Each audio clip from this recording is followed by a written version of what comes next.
പാപിനിയായ സ്ത്രീയെ തൻ്റെ സ്നേഹം കൊണ്ട് രക്ഷിച്ച ഈശോ പറയുകയാണ്, ഞാൻ ലോകത്തിൻ്റെ പ്രകാശമാണ്. എൻ്റെ പ്രകാശത്തിൽ നടക്കാത്തവൻ അന്ധകാരത്തിലാണ് നടക്കുന്നത്.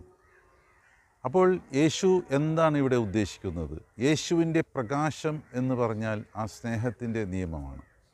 സ്നേഹത്തിൽ അല്ല നമ്മൾ ജീവിക്കുന്നതെങ്കിൽ നമ്മൾ അന്ധകാരത്തിലാണ്. തുടർന്ന് യേശു വീണ്ടും പറയുകയാണ്, ഞാൻ പോകുന്നിടത്തേക്ക് വരാൻ നിങ്ങൾക്ക് സാധിക്കുകയില്ല. എന്തുകൊണ്ടാണ് അങ്ങനെ യേശു പറയുന്നത്? അന്ധകാരത്തിൽ നടക്കുന്നവൻ എങ്ങനെയാണ് യേശു പോകുന്നിടത്തേക്ക് പോകാൻ സാധിക്കുന്നത്?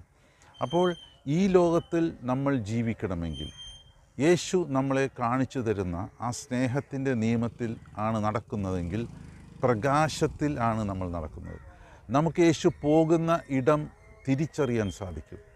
അങ്ങനെ തന്നെ ജീവിക്കണം എന്ന് തന്നെയാണ് യേശു നിർബന്ധം പിടിക്കുന്നത്. പക്ഷേ ഇങ്ങനെയൊക്കെ പറയുമ്പോൾ യഹൂദർക്ക് യേശു ദൈവമാണെന്ന് തിരിച്ചറിയുന്നില്ല.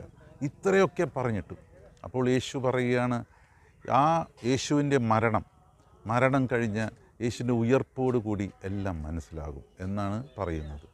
നമുക്ക് പൂർണ്ണമായി ഉൾക്കൊള്ളാൻ പറ്റിയില്ലെങ്കിൽ നമ്മൾ ഒരു കാര്യം ചെയ്യുക, പരസ്പരം സ്നേഹിക്കുക. പരസ്പരം നമ്മൾ സ്നേഹിക്കുമ്പോൾ ദൈവത്തിൻ്റെ സാന്നിധ്യം നമുക്ക് അനുഭവിക്കാൻ സാധിക്കും. എല്ലാവരും ദൈവം അനുഗ്രഹിക്കട്ടെ. ഹല്ലേലൂയ.